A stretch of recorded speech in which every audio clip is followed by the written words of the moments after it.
Strictly Strings, Book 2, pages 10 and 11, Classical Bash. This is one of my favorite collections of melodies in the whole book, featuring pieces by starting off with Beethoven's Fifth Symphony, da da da da, and then we go into Haydn's Surprise Symphony at measure 6. Measure 27, we get to hear Mozart's Eine kleine Nachtmusik, and over to number 41, Beethoven's Ninth Symphony, the Ode to Joy melody.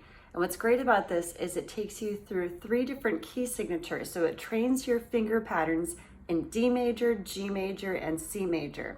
And so it's helpful to go through and maybe write in some low 2s or high 2s or 3s or 4s, just to remind yourself. I will be taking all of the repeats and I will play the melody A part, the harmony B part for violin and viola, and then finally the bass line part for cello and bass. So you are welcome to fast forward to any section if you want to hear me play a certain part. That way you can create a duet with this track. First, let's tune.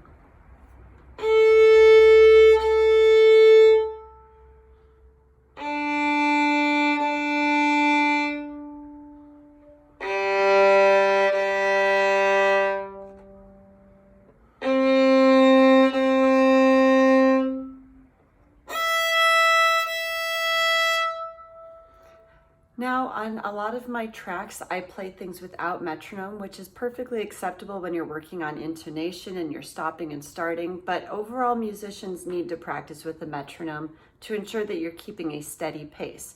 Otherwise, you are committed to counting consistently in your head to 4/4 time or 3/4 time. So I chose a moderato beat at about 1/16. Now, if this is too fast for you, you might have to just keep practicing it on your own at a slower tempo until you're ready for this. What you'll find is the beginning is probably quite easy at this speed, but when we get to the middle, it will get a little harder. So let's get the metronome going. And melody A part. 1, 2, 1, 2, 3, 4.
All right, take a second to reflect on how you did.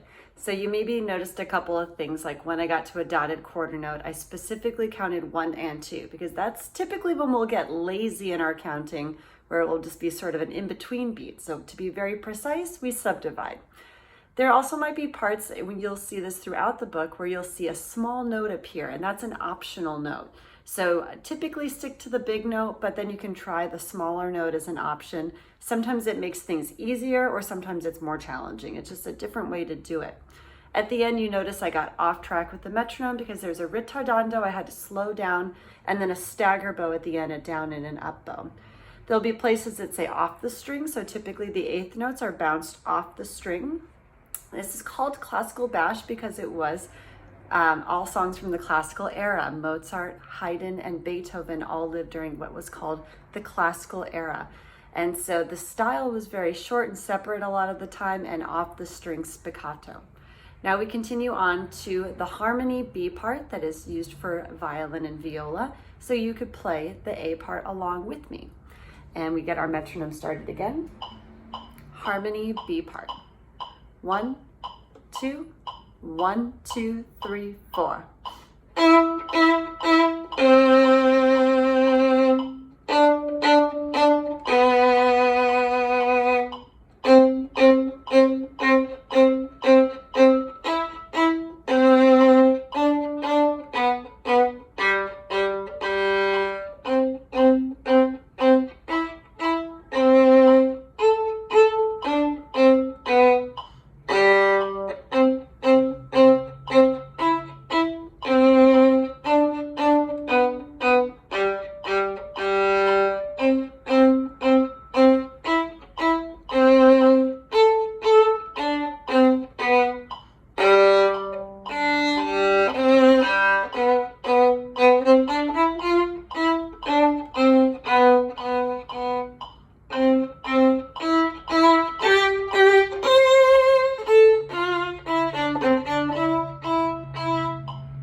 We got through that.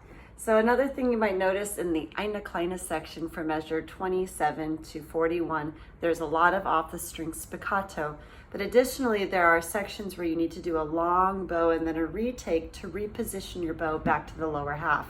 So the advantage of trying first to play along with me and then mixing it up is that you can maybe model your bow style after what you just saw me do. We finally go on to the cello and bass B part, which point I will try to make no transposition errors, as it is always fun to read bass clef on the violin. So notice cellos and bass that the bass line here is very similar in a lot of places, but then a lot of other places require some more counting and concentration because it is quite different from the A part. So here we go.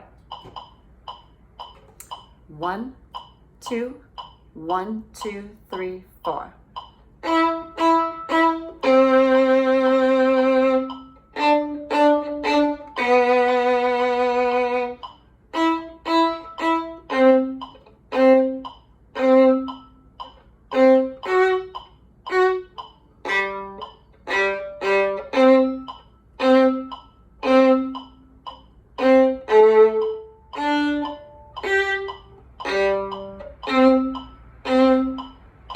time I won't miss it. F natural.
All right, so we got through all the parts, and if you did notice one or two transposition mistakes, this is a good lesson to say, like, before I played that, I should have noted to myself that in the beginning there are no F sharps, it's F natural. I caught that on the repeat.